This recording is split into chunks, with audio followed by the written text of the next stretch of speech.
I want to thank Tricia for being an operating room nurse and being a volunteer in this campaign. And I want to thank all the volunteers, everyone who has helped reach out to voters. I want to thank my friend of many years, your Senator Bill Nelson, for being here. Congresswoman Lois Frankel, Congressman Ted Deutsch, all the elected officials, but especially all of you. There are only 13 days left in this important election. And I have to tell you, it is so clear how high the stakes are. And I am going to work as hard as I can over these next 13 days, reaching out to as many people as possible. We can't take our foot off the gas even for a short time. Every vote counts. Just ask my friend, former Vice President Al Gore. And Lake Worth can make the difference. Florida can make the difference. And if people get out and vote, we will have a victory on November the 8th. Also in the crowd is Randy Parker. Randy, raise your hand, and I hope you will send Randy to Congress. And thank you so much for singing to me. Oh, I love your signs. That's great. Vote early, Florida. That's great. You know, I hope that one of the best gifts that you can give yourselves would be sending Patrick Murphy to the United States Senate. He's exactly the kind of senator that Florida deserves. He'll be an independent voice, speaking out and working on your behalf. He's a proven problem solver. He's fought for comprehensive immigration reform with a pathway to citizenship. He has defended Planned Parenthood and a woman's right to make her own health care decisions. He's brought Democrats and Republicans together to protect our environment and fund Everglades restoration. That's what we need. We need somebody who will help to break the gridlock, to stand up and help create more good jobs with rising wages. Stand up to the gun lobby and advocate for common sense gun safety reforms. And help in the fight against climate change to protect the future of Florida. He will also defend and strengthen Social Security and Medicare. Everyone who works hard during your lifetime should be able to retire with dignity. And the benefits that you have earned should not be cut or privatized. And remember this, unlike his opponent, Patrick Murphy has not been afraid to stand up to Donald Trump and his dangerous, divisive campaign. Now, did anybody see the last debate? You know, I stood next to Donald Trump for 4.5 hours in those 3 debates, proving, I think, once and for all, I have the stamina to be president.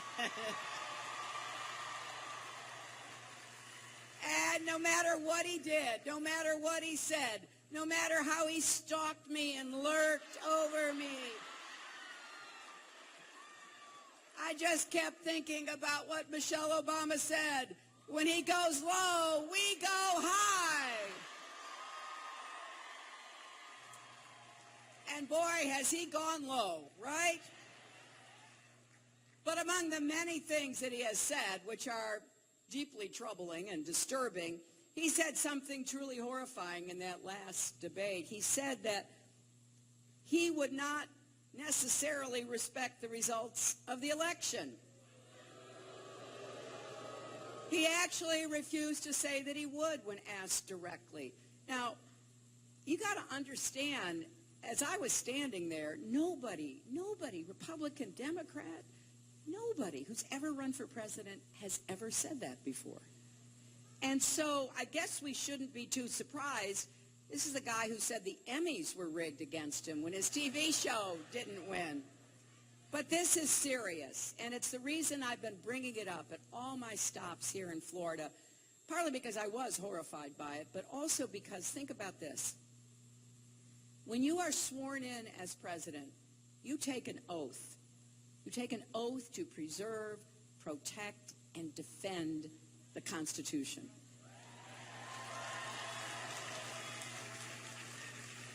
And listening to Donald Trump's campaign, I truly doubt that he has ever read the Constitution.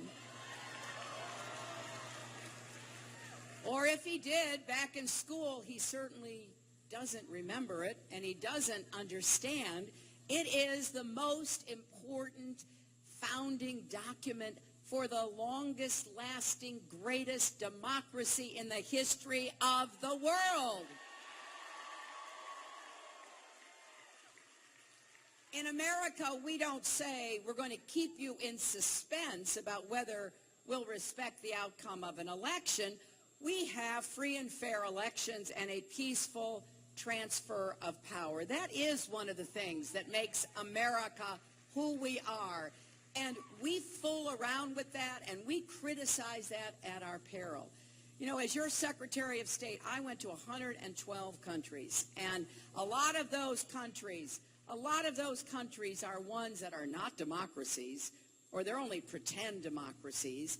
They actually have authoritarian leaders or dictators. And yeah, you know what? They rig their elections. You know, somebody running gets 99.9% of the vote. We've seen this. We know what that means. And some of you, either yourselves or your parents or your grandparents, came from places where that went on. And we can never tolerate anyone running to be president of the United States who undermines and questions our fundamental democratic values. Now, we know he has spent his entire campaign attacking one group of Americans after another. He's attacked immigrants, he's attacked African Americans and Latinos and POWs and Muslims and people with disabilities, and boy, has he attacked women. But now his final target is democracy itself. And we have faced challenges to our democracy before, and we've got to keep working until we have a more perfect union. And our very first president understood that. I mean, George Washington refused to become a king. You know, folks were saying, hey, you know, this president thing is okay, but maybe we should have a king. Well, we had a revolution to get out from under one king. And George Washington was wise enough to say, no, I'm going home. We need to have the peaceful transfer of power. One person can't act like they're in charge of everything in America. That's not who we are. We disagree, in case you haven't noticed. But then we come together, and we roll up our sleeves, and we get things done. And I so admire George Washington for many things, but for that decision, it was one of the most important decisions in our history. Now, I'm sure Donald Trump would probably have called him a loser because he voluntarily gave up power so that we could have elections that would choose our leaders. But here's the good news, and there is a lot of good news. You know, sometimes when you listen to Donald Trump and the Trump world he lives in, it can get a little disturbing, dark, dangerous, and divisive. I don't recognize the America he describes. There are a lot of problems we've got, and we're going to have to address them, and I intend to do that. But at the very moment that Donald Trump was making this unprecedented attack on our democracy, we've had millions and millions of people registering to vote, voting early, and volunteering. In fact, this is really exciting to me. We've reached a milestone. More than 200 million Americans are registered to vote, the biggest number we've ever had in our history. And maybe most exciting, more than 50 million of them are young voters. After all, this election is more important to young people than anybody else. And to have you register and then turn out and vote is absolutely terrific. And you know what else? Listen to this. More than 10 million people have already voted in this election. And 2 million of them right here in Florida. So Florida's already cast 20% of the votes that have been already in the ballot box. Now, I got to tell you, I've heard some really inspiring stories. I'll just tell you one. Stephen from St. Augustine has been fighting a rare form of leukemia and heart disease. He's been in and out of the hospital a dozen times in the last 2 years. But he told his family, told his friends, he told the nurses and the people in the hospital how important it was that he get a chance to vote. So I heard yesterday he ditched his oxygen tank, which I would not have recommended. He clung to his walker, he stood in line, and he cast his vote for a better America.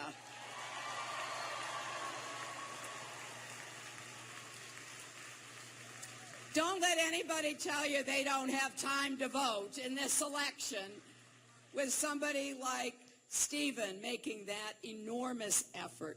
And you only see numbers like this when people are motivated to stand up for what they really believe in. And I really believe Americans are coming together at the end of this election, and not just Democrats, but Republicans and independents. And I want to thank all the Republicans and the independents who are here today, who are part of making our country better for everyone. And you know what? This is not just about what we're against. It's about what we're for. We have a lot of things to be for. It's about a common vision we share of a hopeful, dynamic, unified America where everyone counts and everyone has a place. So I really believe it may be my name on the ballot, but it really is about all of you. Every issue you care about, every concern you have about our country or the world, just imagine that being on this ballot. It really does come down to who we are as a country. The future of the economy is on the ballot. I believe when the middle class thrives, America thrives. And I have said this for many years. I believe this so strongly because I come from a middle class family. My father was a small businessman. His father was a factory worker. That's how it's supposed to work in America. People work hard, they provide for their families, and people keep moving forward. That's what I want for everyone. I want every single person here to have your chance at the American dream. And the American dream is big enough for everybody. It's not exclusive to any one group of people. We're going to make the biggest investment in good new jobs since World War II. Jobs in infrastructure, manufacturing, technology, small business, and clean energy. We're going to make America the clean energy superpower. It's either going to be China, Germany, or us. I want it to be us, and I'm going to do everything I can to make that come true. We can create millions of new good jobs and protect our planet. And, you know, here in Florida, you're already seeing the results of climate change. Down in Miami, even on sunny days, without a drop of rain, the streets are flooding because the ocean is rising. Most of the scientists said that we're going to have more tropical storms and hurricanes, and they're going to be more intense because the oceans are warming. People call 311 because they assume a water main has broken when it's actually the sea rising around them. This is a big deal for Florida. And I regret to tell you that Florida is behind in dealing with this challenge. Unfortunately, you've got a governor who has directed his state government never to say the words or write the words climate change. And, you know, the big insurance companies are looking at this and they're saying, hey, we're really going to have to raise rates in Florida because the weather predictions, climate change reality is happening. And you are the sunshine state. And what really makes me sad is that you have less solar power in Florida than New Jersey or Massachusetts, right? They're not exactly known as the sunshine states. There's a lot of great things about those states, but think about the jobs that can be created as well as contributing to what we need to do together to save our country and the world. Now, I also believe strongly that we've got to make it possible for everybody to get an education that's going to give them the skills to be competitive in the new economy. I believe all our kids deserve universal pre-kindergarten so they can be ready to go to school. They deserve good schools with good teachers, regardless of where they live. And you especially deserve to have college affordable enough that you can go and graduate. I worked after our primary, and I was very proud of the primary that Senator Sanders and I ran because it was about ideas, not insults. And we had disagreements, but they were disagreements about what's the best way to achieve a goal. And we agreed after it was over on a plan to make public colleges and universities like Palm Beach State College tuition free. For any families making less than $125,000 a year, which is the vast majority of American families, and if you're over that, it will be debt-free. So you pay what you can afford, but not go into debt, because we should be making investments in your education. And no matter where you go to college or where you went, we're going to make it easier for you to refinance and pay back your student debt. And then there's something else I want to add, because I don't think we talk enough about this. A four-year degree should not be the only path to a good job in a middle-class life, right? Let's bring back technical education in high school so that more young people get the skills that will make them employable. Let's invest in more high-quality apprenticeships and training programs. So when you go to the polls, support not just teachers and educators, support yourselves and your families for the kind of future you deserve to have. And you know, I also think the economy has to be fairer. What does that mean? Well, we've got to raise the national minimum wage, because no one who works full-time should still be in poverty. Look, I was raised to believe in hard work, and I believe in it. And I don't think there are any shortcuts. People need to work. But when you work full-time, you shouldn't still be in poverty, worried about whether you can put food on the table for yourself and your kids. And don't you think it's finally time for businesses that make profits to do more to share those profits with the employees who helped to make the profits in the first place? You know, I love having the support of real billionaires.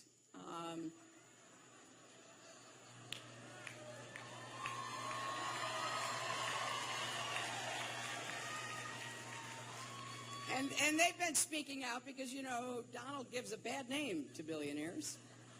Warren Buffett says, raise my taxes. It's wrong that I'm paying a lower tax rate than my secretary pays. That is wrong. He knows it.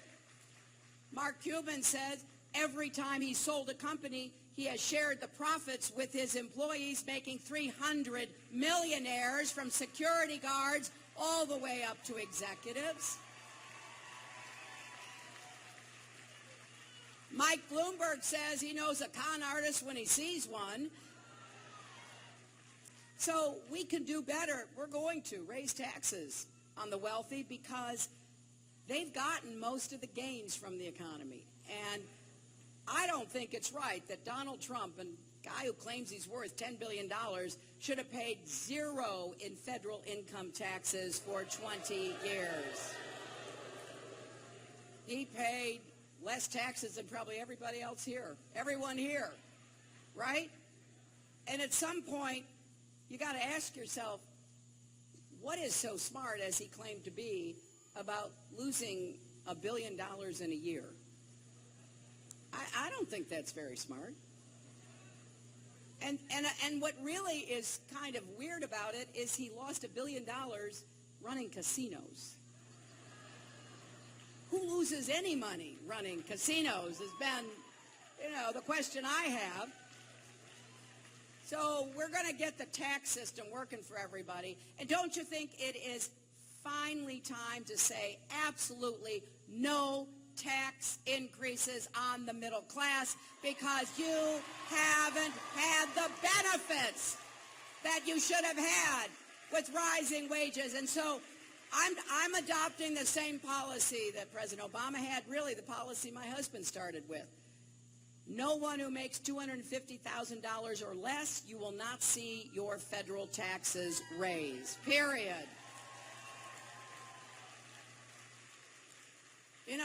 I get always a little amused when I hear people talking the way that Donald talks about slashing taxes, trillions of dollars of taxes for the wealthy. That's the same old trickle-down economics. Only he, of course, wants it to be huger than anybody else's trickle-down economics. Huge. Well, the fact is it hasn't worked. It hasn't worked. We created more jobs when my husband was president, 23 million new jobs, and we've now created 15 million new jobs under Barack Obama. That is more than was created under trickle-down economics. So I feel strongly that we can't go backward, because we need to build the economy from the middle out and the bottom up, not the top down. Now, don't you think it's also time for women to get equal pay for the work we do? And this is not a woman's issue alone. If you've got a mother or a wife or a daughter or a sister, you want her to have equal pay, don't you? I mean, otherwise your family is being cheated. And you know where else it hurts? If women are not paid equally, and we've got some great examples of that around the country, it hurts them when they go on Social Security. Lilly Ledbetter, the woman you may have heard of, who worked in a factory in Alabama, and she worked her way up until she was one of the managers on the floor. She was the only woman.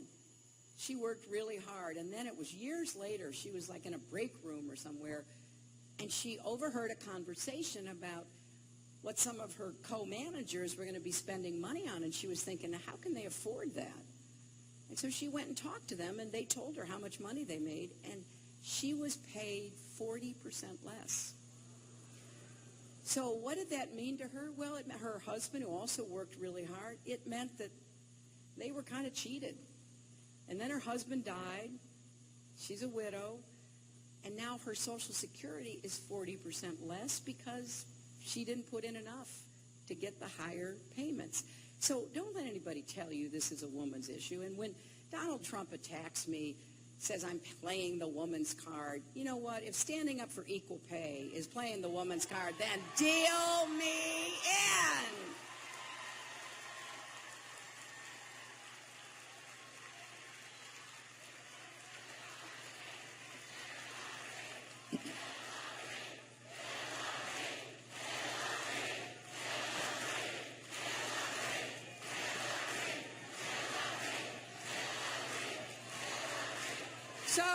So my friends, we have a lot to do, and it's going to be exciting. I'm very optimistic about what we're going to do together. And I look at this election and I really do see two very different visions about our country. And I want us to choose a path that is confident and optimistic, because I really believe America's best days are still ahead of us. And I think part of what we have to do is just be clear about the stark difference between our campaign and my opponent's campaign. You know, today he's in Washington, D.C. to open a new luxury hotel. And really, you know, while the hotel may be new, it's the same old story, because once again, and I want you to hear this because this is really important, if you have friends who are thinking of voting for Trump, I want you to tell them that he relied on undocumented workers to make his project cheaper. And most of the products in the rooms were made overseas, and he even sued to get his taxes lowered. But we know he's used undocumented workers, and that's one of the things that he has run his campaign on, about deporting undocumented workers. Well, he's used undocumented workers. He's made his products in foreign countries. He's used Chinese steel instead of American steel. So, you know, you can talk a good game, but let's look at the facts. And the facts show he has stiffed American workers. He has stiffed American businesses. And later today, I'm going to be with celebrity chef Jose Andres, who had the courage to stand up to Trump about his divisive anti-immigrant views by refusing to put his restaurant in Trump's hotel. And I also, two more things. I couldn't believe that Trump started tweeting about how the battle for Mosul was already, quote, a total disaster, and that our country was, quote, looking so dumb, basically declaring defeat before the battle had even started. Honestly, this is someone who says he knows more about ISIS than our generals. He is not just wrong, he's dangerously wrong. And the message that is being sent to our American soldiers who are over there advising and helping this action to drive the terrorists out, imagine what they are hearing from someone who claims he wants to be the next commander-in-chief. Well, my friends, I have a different view, and I want your help. Our bottom line is we need to work for the next 13 days, and here in Florida, voting could not be easier. Please, you can go early vote through Sunday, November 6th. Go to any early voting site in your county. You can go between 7 a.m. and 7 p.m. to cast your ballot. In fact, you can go right after this rally to the Lantana Road Branch Library, just 3 miles away. And you can go to iwillvote.com to confirm your polling place. Make sure you have a plan to vote. Make sure you bring everybody to vote. Volunteer these last 2 weeks. Help us make calls and knock on doors. Go to HillaryClinton.com to sign up, or take out your phones and text JOIN to 47246. So on January 20th, we're going to have a new president, right? So things are going to change no matter what. The real question is, what kind of change are we going to have? And I don't think most Americans want the dark and divisive change that Donald is offering. Mass deportations to rip apart families, a repeal of gun-free school zones on day one, going back to the days when insurance companies could discriminate against everybody, not just people on the Affordable Care Act exchanges, but every one of us, 170 million of us who get insurance from our employers. Going back to letting Wall Street write its own rules, denying the science of climate change, rolling back marriage equality, reversing a woman's right to make her own health care decisions, the biggest tax breaks ever for those at the top, and then abroad, ripping up our alliances and allowing more countries to get nuclear weapons. Well, that's change, all right, but that is not the change we need. We need a country where every student can afford to go to college, where millions of people are working in good, high-paying jobs, where immigrants come out of the shadows and pay taxes. And listen to this, a half of all undocumented immigrants pay federal income taxes, which means they pay more federal income taxes than Donald Trump has paid for 20 years. And we need a country respected in the world, working with our allies to defeat terrorism and to stop the spread of nuclear weapons. Well, my friends, change is coming, but the choice is yours as to what kind of country we want to be. We need a fairer, stronger America. If you will work with me, if you will vote between now and the time the polls close on November the 8th, we will make the kind of future that we need for ourselves, our kids, and our grandkids. And we will prove once and for all that